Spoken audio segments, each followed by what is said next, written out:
Assalamualaikum warahmatullahi wabarakatuh. Perkenalkan, nama saya Ade Siva Rizky, selaku moderator dari kelompok 3. Izinkan saya memperkenalkan anggota kelompok saya.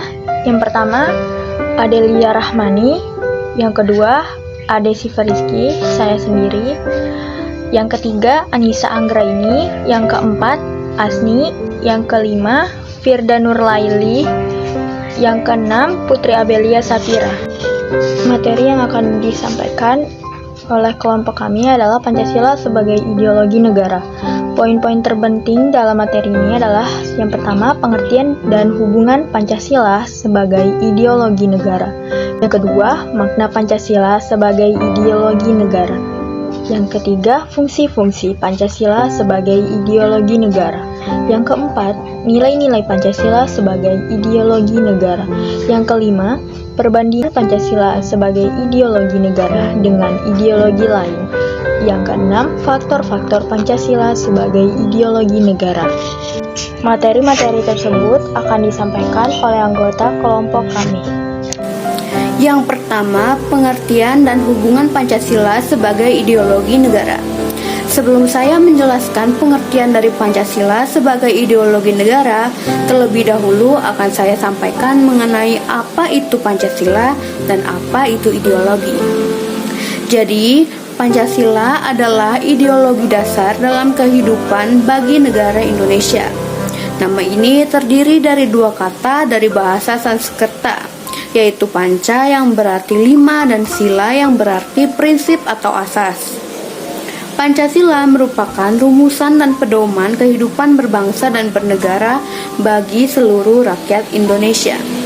5 sendi utama penyusun Pancasila adalah ketuhanan yang Maha Esa, kemanusiaan yang adil dan beradab, persatuan Indonesia, kerakyatan yang dipimpin oleh hikmat kebijaksanaan dalam permusyawaratan perwakilan, dan keadilan sosial bagi seluruh rakyat Indonesia.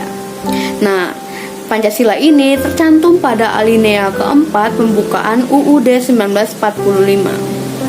Sedangkan ideologi merupakan suatu ide atau gagasan. Kata ideologi ini sendiri diciptakan oleh Antoine de Saint-Exupéry pada akhir abad ke-18 untuk mendefinisikan sains tentang ide. Tujuan utama di balik ideologi adalah untuk menawarkan perubahan melalui proses pemikiran normatif. Ideologi dapat dianggap sebagai visi yang komprehensif, sebagai cara memandang segala sesuatu secara umum dan beberapa arah filosofis atau sekelompok ide yang diajukan oleh kelas yang dominan pada seluruh anggota masyarakat. Ideologi adalah sistem pemikiran abstrak yang diterapkan pada masalah publik sehingga membuat konsep ini menjadi inti politik. Perkenalkan, saya Putri Abelia Sapira. Di sini saya akan menjelaskan makna Pancasila sebagai ideologi negara. Secara umum, makna Pancasila sebagai ideologi dapat dibagi menjadi dua, yaitu 1. Ideologi Pancasila sebagai cita-cita negara. Berarti bahwa nilai-nilai dalam Pancasila diimplementasikan sebagai tujuan atau cita-cita dari penyelenggaraan pemerintahan negara. Secara luas dapat diartikan bahwa nilai-nilai yang terkandung dalam ideologi Pancasila menjadi visi atau arah dari penyelenggaraan kehidupan berbangsa dan bernegara. Visi atau arah yang dimaksud adalah terwujudnya kehidupan yang berdasar ketuhanan yang Maha Esa, berperi kemanusiaan, menjunjung tinggi persatuan, pro rakyat, serta adil dan makmur. Dengan begitu, sudah sewajarnya apabila Pancasila diamalkan dalam seluruh aspek kehidupan. Akan tetapi, contoh yang paling menggambarkan makna Pancasila sebagai ideologi negara adalah dengan mengamalkan nilai Pancasila di bidang politik. Contoh penerapan nilai-nilai Pancasila dalam bidang politik ada banyak sekali bentuknya. Sebagai contoh, pemilihan umum yang dilakukan secara langsung sebagai perwujudan dari sila keempat, dan juga penetapan kebijakan-kebijakan yang lebih mementingkan kepentingan rakyat daripada kepentingan pribadi atau golongan. Hal itu sesuai dengan Pancasila sila kelima. 2. Sebagai nilai integratif bangsa dan negara. Pancasila sebagai ideologi negara yang diwujudkan dalam nilai integratif bangsa bangsa dan negara membuat Pancasila menjadi sarana untuk menyatukan perbedaan bangsa Indonesia. Disitulah makna dari Pancasila sebagai ideologi negara memegang peran yang penting untuk persatuan dan kesatuan, sebagai wujud nilai bersama yang menjadi pemecah konflik atau penyetara kesenjangan. Selain itu, ada beberapa negarawan juga mengungkapkan makna Pancasila sebagai ideologi negara menurut pandangan mereka.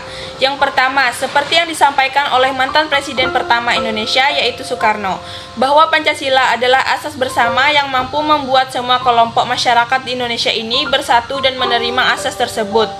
Yang kedua, Adnan Buyung Nasution pada tahun 1995 mengemukakan bahwa telah terjadi perubahan fungsi asli Pancasila. Walaupun mendapat julukan sebagai filsafat atau buah pikir yang mendalam, Pancasila sebenarnya dimaksudkan sebagai sarana demokrasi bagi seluruh warga negara Indonesia.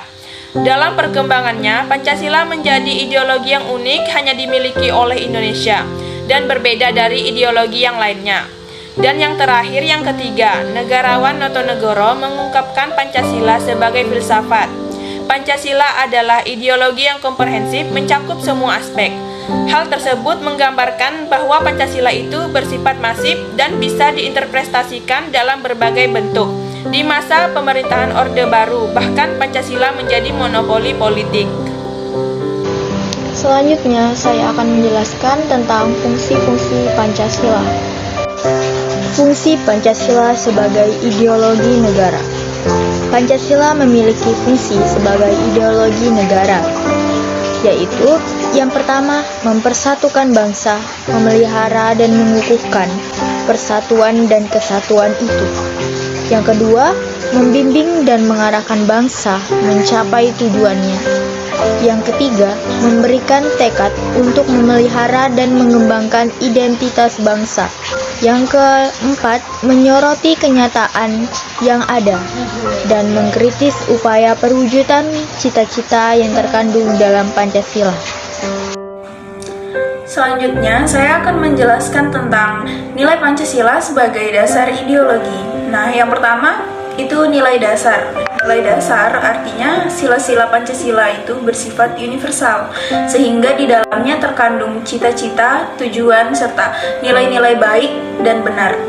Sebuah nilai yang mendasar, yang relatif, tetap, dan tidak berubah, dan ini terdapat dalam isi kelima sila dalam Pancasila. Yang kedua, ada nilai instrumental, artinya Pancasila dapat dijabarkan lebih lanjut secara kreatif dan dinamis sehingga dapat diterapkan dalam kehidupan sehari-hari dengan catatan nilai-nilai penjabarannya tidak bertentangan dengan nilai-nilai dasar Pancasila. Nah, yang ketiga, ada nilai praktis, artinya Pancasila dapat diterapkan secara real dalam kehidupan sehari-hari. Perwujudan nilai instrumental dalam bentuk nyata di dalam kehidupan bermasyarakat, berbangsa, maupun bernegara. Dalam perwujudannya, nilai praktis bersifat abstrak, misalnya saling menghormati, bekerja sama, dan kerukunan antar sesama. Baik, selanjutnya yaitu perbandingan Pancasila sebagai ideologi negara dengan ideologi lain. Di sini yang akan saya bahas ada dua, yaitu Pancasila dan ideologi komunis dan Pancasila dan ideologi liberal. Baik, langsung saja yang pertama yaitu Pancasila dan ideologi komunis. Merupakan salah satu ideologi yang terdapat di dunia ini dan sekarang masih terdapat negara yang menganut ideologi tersebut seperti Kuba dan Rusia. Nah, komunisme merupakan ideologi yang pertama kali dicetuskan oleh Karl Marx yang merupakan seorang filsuf yang berasal dari Jerman. Komunisme lahir sebagai akibat dari adanya sistem kapitalisme yang terjadi di Inggris pada saat terjadinya revolusi industri pada abad ke-18. Tepatnya, ideologi komunis pertama kali diterbitkan pada 18 Februari 1848. Berasal dari Manifest der Kommunistation. Paham ini tuh mempunyai prinsip bahwa semua diorientasikan sebagai milik rakyat. Maka dari itu, paham ini beranggapan bahwa semua alat-alat produksi harus dikuasai oleh negara demi kemakmuran rakyat secara merata. Ideologi komunis memiliki keunggulan juga kekurangan. Nah, salah satu keunggulannya yaitu mempunyai suatu kebijakan bahwa perekonomian diberikan seutuhnya ke tangan pemerintah. Sedangkan kekurangannya adalah pers menjadi alat propaganda oleh pemerintah untuk menyebarkan nilai-nilai komunis kepada masyarakat. Semua kegiatan diatur oleh pusat dan rakyat tidak memiliki kebebasan mendapatkan sumber daya alam. Baik, sekarang yang kedua yaitu Pancasila dan ideologi liberal. Ideologi liberal atau liberalisme merupakan salah satu jenis paham atau ideologi yang menjunjung kebebasan dan mengakui hak-hak individual. Terdapat beberapa prinsip dasar yang melandasi liberalisme, yaitu individualisme, kebebasan, keadilan, dan kesetaraan, serta utilitarisme. Individualisme merupakan inti pemikiran liberal yang menjiwai seluruh basis moral, ekonomi, politik, dan budaya. Kebebasan dipandang sebagai hak yang dimiliki tiap orang. Keadilan dan kesetaraan yaitu tiap-tiap individu memiliki hak dan kesempatan yang setara untuk mengembangkan kemampuan dan keterampilannya. Utilitarisme yaitu prinsip yang memungkinkan tiap-tiap individu dapat mengkalkulasi yaitu apa yang secara moral baik. Perbandingan antara ideologi Pancasila dan ideologi liberal. Yang pertama, Pancasila memudahkan kita untuk melakukan pemerataan pendapatan dibanding liberal. Karena dalam ideologi liberal, pendapatan besar jatuh kepada pemilik modal dan pekerjanya hanya mendapat sedikit. Yang kedua, dalam ideologi liberal sering terjadi pengeksploitasian golongan kerja yang menyebabkan yang kaya semakin kaya dan yang miskin semakin miskin, sedangkan dalam Pancasila tidak. Yang ketiga, negara yang menganut ideologi liberal sering terjadi monopoli. Sedangkan dalam Pancasila hal-hal seperti monopoli itu tidak sesuai dengan nilai-nilainya karena harusnya adil kepada seluruh bagian masyarakat. Yang keempat, penyelenggaraan pers yang dilakukan pihak swasta pada ideologi liberal menyebabkan sulitnya pemerintah untuk melakukan kontrol masyarakat. Sedangkan dalam ideologi Pancasila, pers selain menjadi tempat aspirasi juga bertujuan sebagai alat kontrol masyarakat sejak awal. Halo semuanya, perkenalkan nama saya Anissa Anggriani. Di sini saya akan memaparkan faktor-faktor yang mendasari Pancasila dipilih sebagai ideologi bangsa. 1. Pancasila merupakan ide-ide dari para pahlawan bangsa. Artinya, Pancasila merupakan hasil pemikiran dan kristalisasi dari nilai-nilai kehidupan dan cita-cita masyarakat Indonesia. Para pendiri bangsa atau The Founding Fathers bersepakat untuk menetapkan cita-cita luhur atau falsafah hidup bangsa Indonesia yang harus diwujudkan di kemudian hari. Yang kedua, Pancasila merupakan sumber dari segala sumber hukum. Artinya, Pancasila sebagai sumber segala sumber hukum memberi makna bahwa sistem hukum nasional wajib berlandaskan Pancasila yang mengandung arti sebagai kumpulan nilai-nilai yang harus berada di belakang keseluruhan hukum Indonesia dan asas-asas yang harus diikuti sebagai petunjuk dalam mengadakan pilihan hukum di Indonesia.